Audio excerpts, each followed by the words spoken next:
my episodes with speaking to my guests will conclude today. Let's get to it.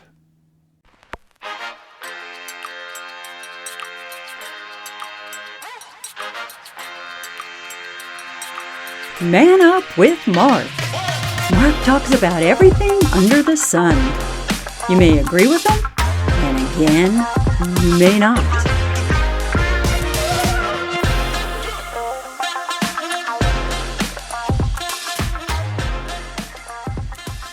Yeah, my final guest for this series of podcasts is a gentleman that I've known for a while. We got together again through voiceover and became friends and started chit-chatting about all sorts of other things. And so we're going to continue chit-chatting. So here we go with Jeff Lillicotch. Let's just chit-chat about all sorts of stupid things. Hey, long time no see and no talk to. Yes. How are you doing? I'm doing well. Just, hanging in there and trying to figure out this podcast thing. Well, you definitely dove right in. Yes. Yeah. I don't do anything half-ass. I definitely decided I'm done with voiceover, so now I'm going to do something else that takes a lot of time and energy and doesn't really pay any money right now. So you said no more to voiceover, huh? I have washed my hands of the voiceover gig. Yeah, I did that. I basically did that probably about 3 months ago. Well, a little over 3 months ago when I decided to endeavor into this podcasting a little bit more. And I figured after 19 plus years of doing voiceover and not making it, I think I'm done. I'm a slow learner. It only took me 27 years to figure out it's too hot down in Phoenix, so I moved from there. So, I'm getting better. It only took me less than 20 years to figure out, I guess this voiceover thing ain't going to work out. So are you enjoying this podcasting? Yeah, it's fun. The work with recording the podcast is easy. I mean, basically you look at the camera and you talk a bunch of bullshit, but it's the editing and cleaning things up and doing the what would you call it? The advertisement on social media networks that you got to do. And then in the editing process, the way that I do my podcasts, it takes a little bit of effort to get it all done the way I like it. So it's a lot of work. It's more work than what I did in voiceover. The marketing part of voiceover was what really got me. It just wasn't working out for me. I don't know. It wasn't clicking with me. With the podcast, you do a little highlight reel and you send it out on your social media platforms. And then, you put it out to the different podcast platforms and, you see what happens. So far, I've gotten some decent views on some of my podcasts and some of them not so decent. Where do you get your, I see you'll throw in little movie clips. Yeah. So where do you get those? There's a couple of different websites you can go to. The one I use the most is yarn.co. It's yarn.co. And basically that program, you type in a phrase or a saying or a word, and it just brings up movie clips and TV clips and all of that stuff, and you can kind of choose from those what you want to use. Oh, very cool. So yeah, I mean, it's I'll say something in the podcast, I'll say something stupid, and I'll put in the program, that was stupid. And then all of these different clips come up that, say that, different stars and actors, and oh, that's stupid.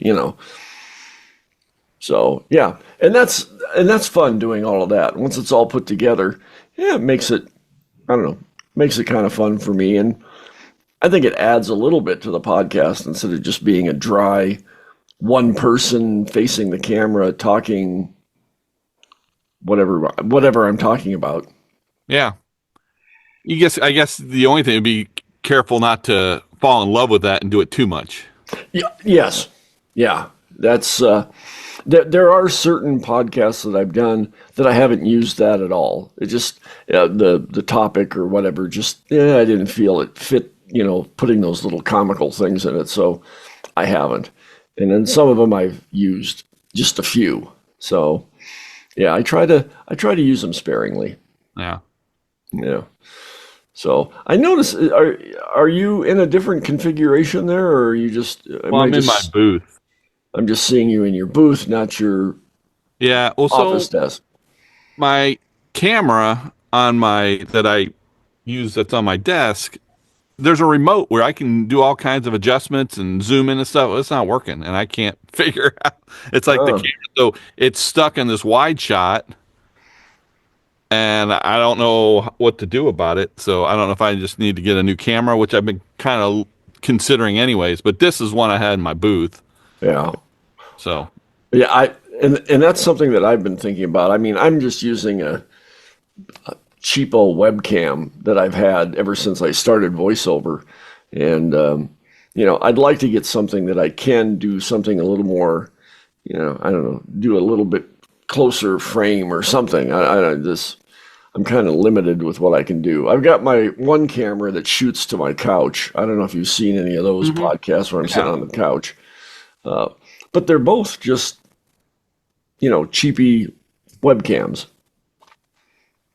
Yeah, it might be worth investing in a DSLR camera. I mean, they're you're talking hundreds of dollars, like $500. Yeah. But they're really good quality.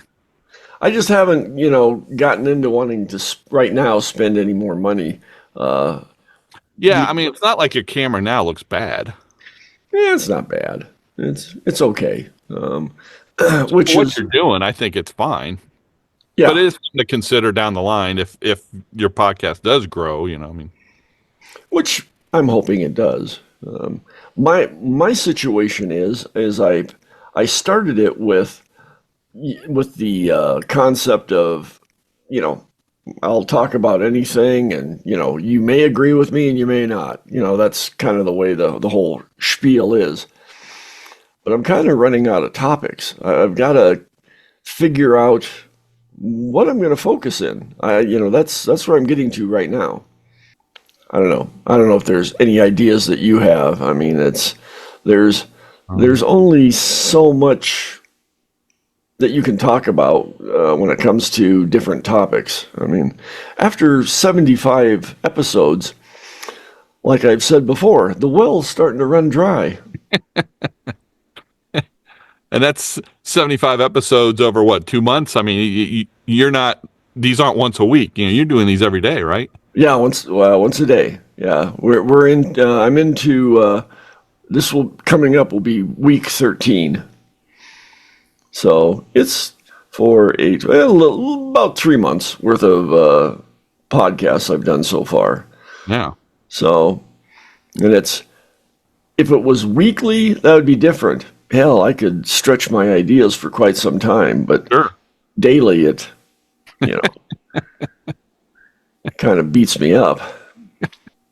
I mean, I don't know if you want to, you retire from the construction industry. I mean, you could probably talk a lot about that industry, but I don't know if that's something you want to do, though. And that's what I've been kind of wrestling with. I've talked to a few other people, some people that are my family, some people that are just friends, and they've all seen, one or two of my podcasts. And I've had a couple of people say, geez, why don't you talk more about construction? That's what you did for 30 plus years. Yeah, I did it for 30 plus years. I don't want to talk about it that much. Yeah. I mean, it's probably got a lot of good topics in there, but I don't know. Another one which was funny. I did those episodes where I was talking about the sci-fi movies that I like. I don't know if you saw any of those, but I did the top 10 sci-fi movies of each decade, and literally all that they were is I just did the trailer of each sci-fi movie, and then I said something stupid about each movie, and those episodes have gotten the most tracking. I mean, it's, most of my stuff has been getting 40, 50 views, and the sci-fi thing's got, over 200. I know that's not a lot, but it's a lot for me. Yeah. Because I think one thing I noticed when you look at your YouTube channel and you see all your videos, the Man Up logo is all that's on there, which I think's I like the logo. Yeah, okay. But to get further attraction, what you see most channels do is they have separate thumbnails specifically for each episode, which Yeah. is kind of a pain in the ass to do. They are. And that is just, again, another avenue that I've been trying to take the easiest way, just to try to get familiar with things and make it flow. If I get more into the involved thumbnails, that just takes more time to create. Yeah. And, But those are the ones that stand out on YouTube when their algorithm is trying to feed content to, so people that they know are sci-fi fans, you're going to end up on their feed. Yeah. And if they just see that Man Up logo, that may not jump out to them as anything interesting. Right. Yeah, and just being titled something about sci-fi, I know doesn't really help that much either, but I do have the title. I have the title of each of my episodes on that thumbnail. But again, I know it's not showing an actual picture of something that the magical algorithms can click onto. I don't know. So, again, it's being a one-man operation. I've got to limit what I do because it just takes so much time to get it all done. Well, and you got to figure everything out, and then as you go along and you start figuring things out and figure out easy ways to do some things, and then if your podcast does grow and heck, you might even monetize it, then you think about outsourcing some aspects of it. Well, yeah, I've got a website that I haven't been able to update since I created the damn thing. And my idea for the website would be, one, like doing so many, hey, these were the last episodes of last month, or whatever.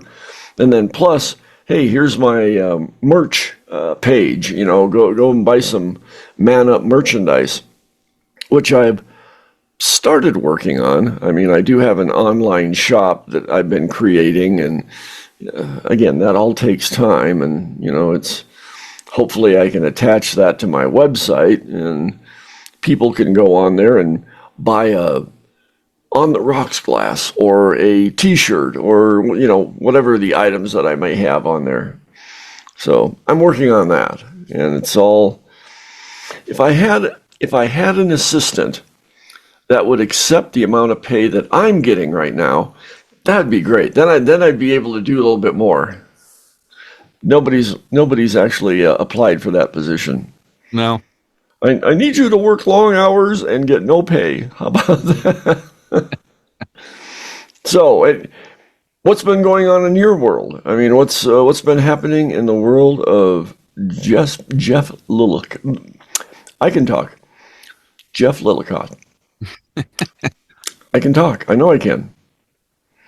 Well, honestly, not a whole lot's changed with me since we probably last talked. I mean, still doing the TV production stuff and still a musician, and voiceover's been third place or maybe place. maybe fourth place.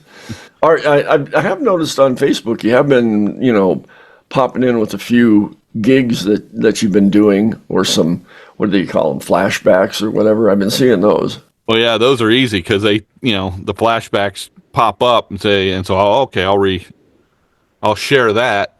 Yeah. And then, hey, I got a gig this weekend. I mean that's the easiest thing to do. What I've been wanting to do is put together more. I've shot several of our gigs and I want to put together little 1 minute clips of songs and say, who did that song? Who did that? Yeah. And then, also promote, hey, our next gig's wherever, and have some fun with that. But I haven't had time. I got Is that something you would do on like your social media, or is that something you do? Yep. Yeah. I definitely do it on Facebook. I probably need to be on Instagram, but also I would put it on. If I ever got to doing my social media plan that I've had for a long time that I've not done anything with, I would also put it on LinkedIn. And I had the idea of the word of the day I was going to do, where in voiceover, there's always different ways to say certain words, like yeah. data or data. Yeah. So I have a list of like 50 words that I'm just, do those like every Monday. And then like the music thing, I might post on Thursday or Friday or something like that. And I had some other ideas that maybe on Wednesday I would post something about entrepreneurship or something, or promoting. Every once in a while, promote if I got a gig or something on voiceover, or post my demos or something. I have this plan. I just haven't done anything. Ah, okay. Well, why haven't you done anything, Jeff? Well, I just don't really have time. So the TV production work though has picked up. What type of TV production work do you do?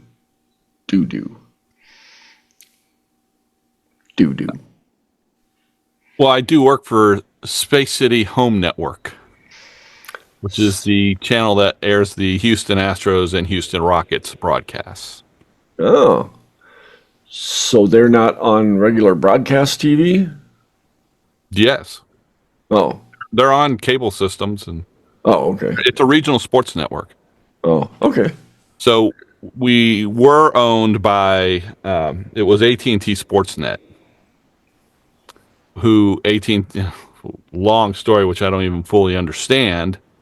Many years ago, AT&T bought Root Sports, which were 4 regional sports networks around the country in Seattle, Denver, Pittsburgh, and Houston. Okay. And then they ended up, AT&T also bought Turner, like TNT and CNN and all that. Right. So Warner, then they kind of renamed it Warner Media. And somewhere along the line, AT&T wasn't the managing ownership. Maybe they were kind of like, they just had stock options or something. I don't fully understand it. But our network was owned by Warner Media. Well, regional sports network business model is all but dead because of cord cutting. Of what cutting? I don't know if you've heard about Bally Sports, and they're in bankruptcy. No, I didn't. Well, so you're in Phoenix area, right? Arizona? Yeah. Yep. So you guys used to have Bally Sports because the Diamondbacks and the Suns were on Bally Sports. And now that network kind of went under. And so I believe the Suns, I don't know all particular because I've just kind of read about it once. I guess they're on an over-the-air channel now, or they're also streaming. Yeah. I wouldn't know. I don't watch the Suns. I'm bad at that. As far as the baseball and the basketball, I don't watch. Well, so the regional sports network business model is dying because people are cord cutting, because cable TV and direct TV or satellite TV has gotten really expensive. Yes. Actually, because of how expensive all the sports channels are. ESPN charges a lot. The regional sports networks charge a lot.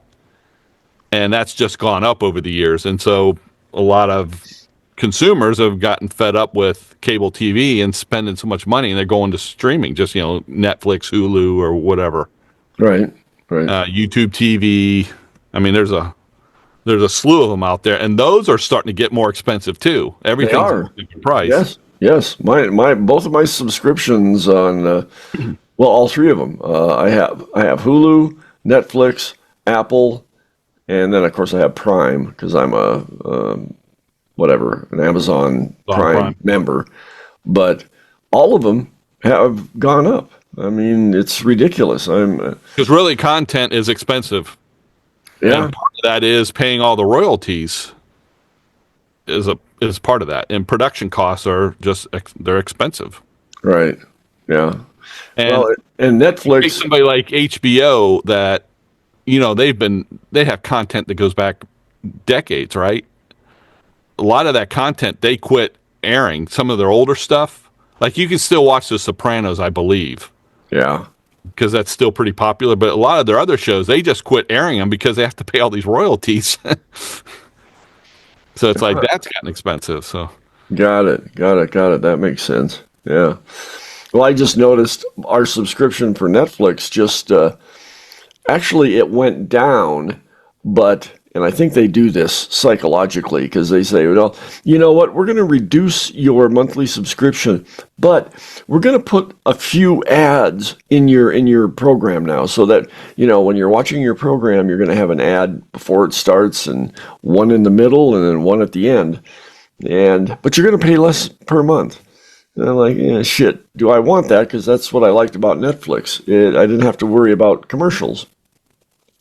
Well, they're finding out they're making more money when in that business model. Sure. Yeah.